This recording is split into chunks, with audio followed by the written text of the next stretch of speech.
450 Palestinians were killed today alone, just today.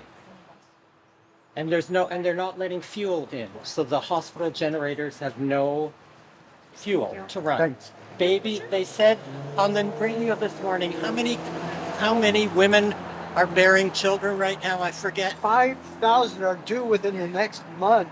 And there's no fuel in the hospital. There's no electricity. There's no anesthetic. There's no antiseptic. I'm here today to call for a ceasefire from Israel, the attempted genocide of the Palestinian people in Gaza. I'm holding a poem that is written by Palestinian poet Mossab Abu Tofa. He's written a book called Things You May Find Hidden in My Ear, which won several international prizes.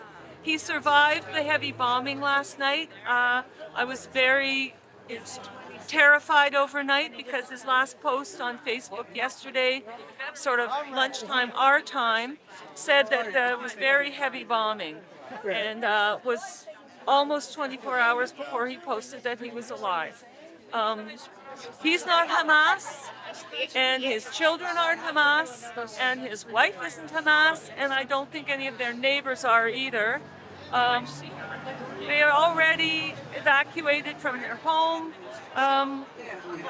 The world has to say no. The world has to say self-defense is self-defense, but self-defense is not genocidal war crimes and atrocities. Please, whoever's got any kind of influence on the international stage, you've got to stand up, speak up.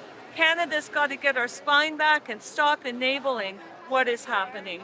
And that's why I'm here as a Canadian citizen, because my taxpayer money is paying their salaries to represent me and most Canadians who don't want to see this kind of bloodshed and horrible atrocities. It's got to stop now.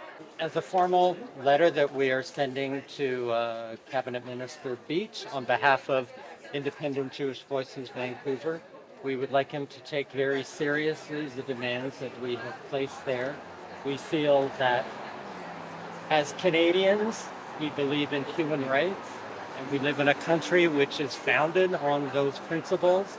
And right now, the Canadian government is not following the hearts and minds of civilians who are suffering on a daily basis in Gaza.